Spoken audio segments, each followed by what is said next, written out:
अच्छा, कौन सी रैंक आई है आपकी और कौन सा अटेम्प्ट था ये? मेरा फर्स्ट अटेम्प्ट था, मेरा रैंक 207 है। पहले ही अटेम्प्ट में सब कुछ पार हो गया, पास हो गए हैं?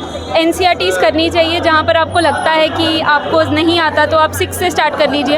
अगर आपका बेसिक अच्छा है तो आप 10-12 से ही कीजिए। अच्छा, ऑप्शनल क्या है आपका और कैसे तैयारी? एंथ्रो मेरा ऑप्शनल था और मैंने वही फोकस किया कि मैं अपने बेसिक्स को स्ट्रॉन्ग करूँ जितना हो सके और फिर PYQs।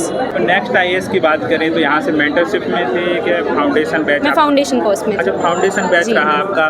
कैसे यहाँ पे आपने जाना और कैसे यहाँ सेलेक्ट किया? कोई किसी ने आपको बताया या जी जी, मुझे बताया गया था इस इंस्टीट्यूट के बारे में मेरे मेंटर ने। हाँ। एंड उन्हीं की वजह से ही मैं यहाँ पे आ पाई हूँ। क्या खासियत लगी आपके? मुझे यहाँ का लगा कि क्वालिटी कंटेंट था, सिंपल अप्रोच थी और फैकल्टी बहुत अच्छी थी। अच्छा, एथिक्स की तो उसके लिए क्या रणनीति रही? केवल क्लास के नोट्स से कि एड ऑन कहीं बाहर से भी आपने कुछ किया है? क्लास नोट्स हमारे काफ़ी अच्छे थे और पाठी सर ने जो लेटर करंट अफेयर्स एडिशन करवाई थी वो भी काफ़ी अच्छी थी एथिक्स के लिए। साथ ही साथ क्वेश्चन प्रैक्टिस करने से, केस स्टडीज़ लिखने से बहुत फोकस हेल्प मिला था। मैम, जब शुरुआत करते हैं UPSC के तो क्या रणनीति होना चाहिए और एस्पिरेंट को कौन कौन सी बातों को ध्यान देना है? कि क्या आप मेंटली प्रिपेयर्ड हैं या नहीं। अगर आपको लगता है आप मेंटली इतने लॉन्ग प्रोसेस के लिए प्रिपेयर्ड नहीं है तो प्लीज़ पहले अपना मेंटल रेजिलियंस डेवलप कीजिए और प्लीज़ सही सोर्सेज को पकड़िए। अच्छा, कौन सी रैंक आई है आपकी और कौन सा अटेम्प्ट था ये? मेरा फर्स्ट अटेम्प्ट था, मेरा रैंक 207 है।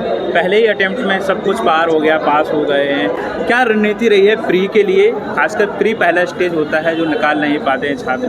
कौन कौन सी बातें ध्यान देना चाहिए? बेसिक्स पर फोकस कीजिए, करंट पर ध्यान भी रखिए और प्रैक्टिस एग्जैक्टली। PYQ कितने सालों के आपने लगाए थे?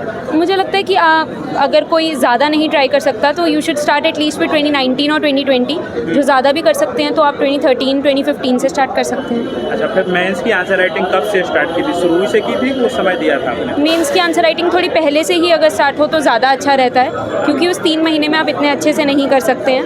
पर उस 3 महीने में फोकस कीजिए। आप जितना, अगर आपने नहीं भी किया पहले का तो आप जितना ज़्यादा उस टाइम को यूटिलाइज़ कर सकते हैं कीजिए, बट PYQs पर ज़रूर फोकस कीजिए। पहले ही बार में आप मेंस की आंसर राइटिंग कैसे कर पाएंगे?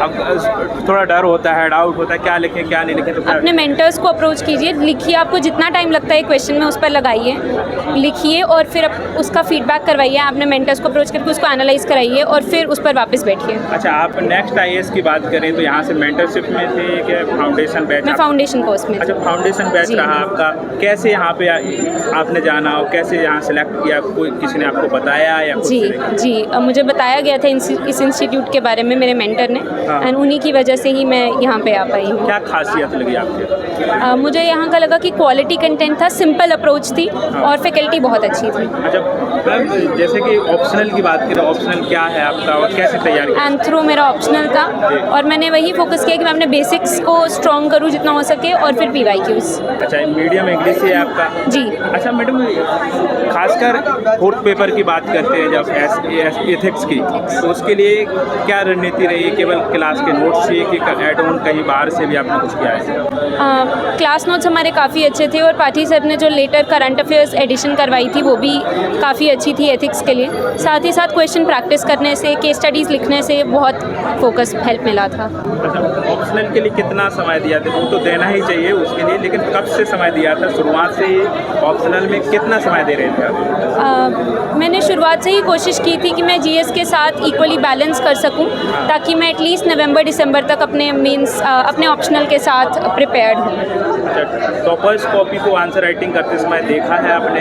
देखा है तो कौन कौन से पॉइंट आप देख रहे थे? मैंने प्रेजेंटेशन पर बहुत फोकस किया। मैंने देखा कि इंट्रोडक्शन कैसे बेटर हो सकती है, कहाँ पर आपने कौन से डाटा पॉइंट्स एडिशन हो सकते हैं जहाँ पे आप वैल्यू एडिशन कर पाएँ।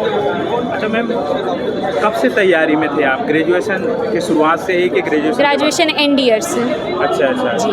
कब ग्रेजुएशन हुई है? 2024 4 में हुई है, 26 में 5 में एग्ज़ाम दिया। 5 में एग्जाम फाइनल हो गया। अच्छा, तो एक बात है, शुरुआत जब आपने की तो NCERT भी डाउट रहता है, NCERT को पढ़ने या छोड़े, तो आपने क्या किया था इसके लिए? NCERTs करनी चाहिए, जहाँ पर आपको लगता है कि आपको नहीं आता तो आप 6 से स्टार्ट कर लीजिए। अगर आपका बेसिक अच्छा है तो आप 10-12 से ही कीजिए। अच्छा।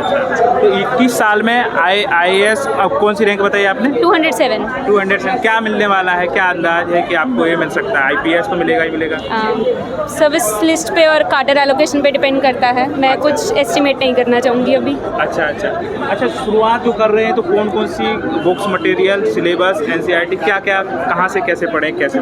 नोट्स पर फोकस कीजिए, बेसिक बुक्स पर फोकस कीजिए, मोर देन इनफ। मैसेज देना चाहें सभी एस्पिरेंट के लिए, क्या मैसेज रहेगा आपका? कंसिस्टेंट रहिए, सिंपल रहिए, करते रहिए, आपका हो जाएगा। ठीक है मैडम, बहुत बहुत शुभकामनाएं। Thank you. तो दोस्तों ये थी मैम जिनकी पहले बार में फर्स्ट अटेम्प्ट में सिलेक्शन हुआ है। तो सारे टॉपर्स से हम बारी बारी से बात कर रहे हैं, जान रहे हैं कि किस प्रकार से इन्होंने अपने आप को पास किया और अपनी रणनीति किस प्रकार से बनाई। तो मैम का पहला ही अटेम्प्ट था, पहले अटेम्प्ट में प्री, मेंस, इंटरव्यू सब कुछ पास हो जाती हैं और आज वो UPSC को क्रैक कर दिया है। जो भी आपके डाउट रह गए हो तो कमेंट करके बता सकते हैं, उनको भी पूरी करने की कोशिश करेंगे। नमस्कार।